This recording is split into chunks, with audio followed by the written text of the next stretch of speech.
Quelle fin de match à Vigo, franchement. Le Barça qui s'impose 4-2, un score fleuve on peut le dire, une attaque de feu par moment. Oui, mais... Mais en même temps, une victoire qui laisse un petit goût particulier, non? Surtout quand tu vois que le Real, juste à côté, ils font match nul contre le Rayo. Exactement. Ça change pas mal de choses, potentiellement. Carrément. On se dit que la Liga, là, elle est peut-être bien relancée ce week-end. Peut-être bien, oui. Alors aujourd'hui, justement, on va plonger dans ce match un peu fou, Barça contre Celta Vigo. On va s'appuyer sur l'article Triomphe catalan et polémique en Liga. L'idée, c'est d'aller voir un peu derrière le score, de comprendre ce que le Barça a montré, le bon et le moins bon, faut le dire. Tout à fait. Et voir ce que ça implique pour la suite. Bon allez, on décortique ça ensemble. Oui, et c'est un match fascinant, je trouve, parce qu'il résume parfaitement le Barça actuel. D'un côté, tu as cette puissance offensive, parfois vraiment impressionnante. Flamboyante, oui. Voilà, avec des joueurs clés qui répondent présents. Et de l'autre, cette fragilité derrière, ces moments où tu sens que ça peut basculer. C'est ça. Les stats bruts, les 4 buts, c'est super, mais le scénario du match, il est plus compliqué, plus stressant pour les supporters. Commençons par le positif, parce qu'il saute aux yeux, l'attaque. Les chiffres sont là, 20 tirs, 8 cadrés, 63% de possession, presque 650 passes. L'article parle d'un rythme infernal. Oui, on a senti ça. On a senti qu'il voulait vraiment prendre Vigo à la gorge par le jeu. C'est ça, mettre la pression d'entrée. Fou. Un triplé, il commence sur penalty, 10e minute, plutôt serein d'ailleurs. Oui, bien tiré. Ensuite, 37e et le 3e à la 73e pour plier l'affaire enfin. Presque. C'est le Lewandowski qu'on veut voir, le finisseur. Le buteur clinique, oui. Son efficacité sur ce match, elle était... redoutable. Ah ça, oui. Mais attention, il n'était pas tout seul devant. Juste avant la mi-temps, 45+4, Lamine Yamal. Ah, la pépite, comme dit l'article. Il marque aussi. Important ce but-là. Très important. Et ce gamin, il continue de bluffer tout le monde. Ce duo-là, Lewandowski, l'expérimenté, et Yamal, le tout jeune, ça a l'air de bien fonctionner, non? Ah oui, ça fonctionne. Et ce qui est intéressant, au-delà des buts, c'est de voir comment ça s'est passé. Les 20 tirs, les 8 cadrés, c'est pas juste des chiffres en l'air. Non, c'est sûr. Ça montre une vraie volonté d'aller vers l'avant, de pas juste faire tourner le ballon pour rien. Ils ont cherché à faire mal. Oui. Et vite. Le triplé de Lewandowski, c'est la preuve de cette efficacité. Il n'a pas eu besoin de 15 occasions, tu vois. C'était réaliste, froid même, peut-être ce qui manquait un peu avant. C'est possible. Et l'association avec Yamal, elle est intéressante aussi tactiquement. Yamal, il apporte cette folie, cette percussion sur l'aile, il élimine. Il crée des brèches. Exactement. Et ça ouvre des espaces pour un type comme Lewandowski dans l'axe. C'est pas juste deux talents mis côte à côte, il y a une vraie complémentarité qui semble se dessiner. Et réussir ça sous pression, avec l'obligation de gagner pour recoller au Real, chapeau à l'attaque, ils ont pris leurs responsabilités. C'est vrai que cette complémentarité, elle est assez frappante. Mais est-ce que tu penses que ça repose pas un peu trop sur eux deux, justement? Ou est-ce que c'est le signe que tout le système offensif commence à bien huiler? Bonne question. C'est difficile à dire pour l'instant. C'est clair qu'ils ont une influence énorme, ces deux-là. Indéniable. Mais bon, pour qu'ils brillent, faut aussi que derrière, ça suive. Le milieu doit leur donner les ballons, le pressing doit être coordonné pour récupérer haut. C'est un tout. Le défi, ça va être de maintenir ça et de voir si d'autres peuvent aussi apporter leur pierre à l'édifice devant, pour pas être trop prévisible, Éviter la dépendance. Voilà. Et c'est là que ça coince un peu, que l'analyse devient plus nuancée.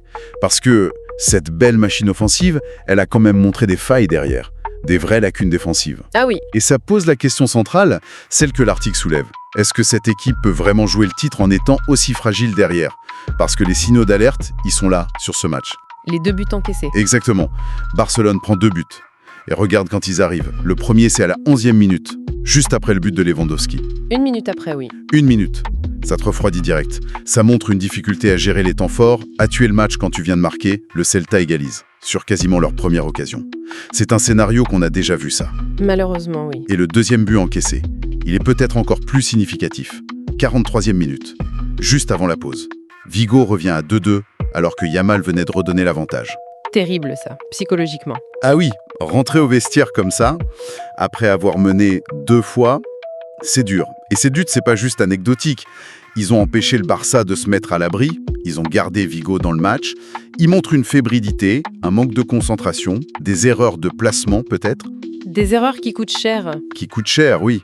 même quand tu domines la possession. Et puis, pour couronner le tout, il y a cette expulsion de Frenkie de Jong. Ah oui, dans les arrêts de jeu. Voilà, deuxième jaune, pour une faute que l'article qualifie d'évitable. Le score est de 4-2, le match est plié.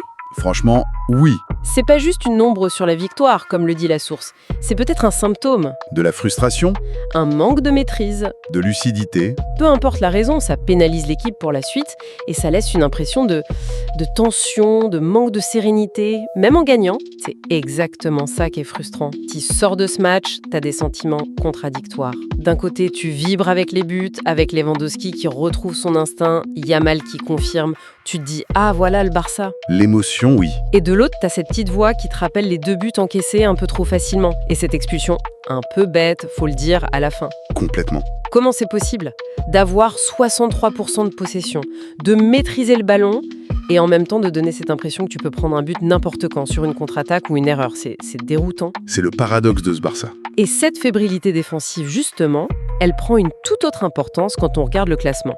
Parce que cette victoire, même si elle est imparfaite, elle ramène le Barça à quoi ? 3 points du Real. 3 petits points, oui. L'opportunité, elle est là. Clairement. Mais la question que tout le monde se pose et que l'article met bien en avant, est-ce que ce Barça-là, avec cette attaque de feu, mais cette défense qui tremble parfois, est-ce qu'il a vraiment les épaules pour aller chercher le Real ? C'est tout le débat. C'est le cœur du problème. Si on prend un peu de hauteur, le Real a lâché des points. Ça ouvre une porte. Le Barça s'est engouffré dedans, sur le plan comptable. Oui. Mais est-ce que tu peux construire une ambition de titre sur ce genre de match ? C'est là que les avis divergent, comme le dit l'article. D'un côté, t'as l'argument d'attaque. Marquer 4 buts à l'extérieur, c'est jamais anodin. Ça prouve que t'as une force de frappe. Lewandowski qui marque, Yamal qui explose. Il y a de quoi faire peur. C'est clair. Mais l'histoire des championnats, et de la Liga en particulier, elle montre que c'est souvent la défense qui gagne les titres. La régularité. La solidité. Voilà. Tu peux gagner des matchs 4-2, 5-3, c'est spectaculaire. Mais pour gagner un championnat sur 38 journées, il faut une fiabilité derrière que le Barça n'a pas toujours montré.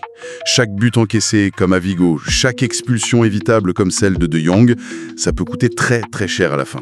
Surtout face à un Real qui, même moins brillant, sait souvent ne pas perdre. Gratter les points, même dans un mauvais jour. C'est un peu ça. Donc on sent bien cette tension. D'un côté, les supporters qui veulent y croire, qui voient le verre à moitié plein. L'écart diminue, l'attaque tourne à plein régime, l'espoir revient. C'est normal, c'est l'émotion du foot, oui. Et de l'autre côté, une lecture plus froide, plus analytique, qui dit « attention ». Exactement. Qui pointe les faiblesses, le manque de concentration parfois. Ces observateurs diront que pour renverser le Real, il faut plus que des coups d'éclat devant. Il faut une maîtrise plus constante, une solidité défensive, une discipline.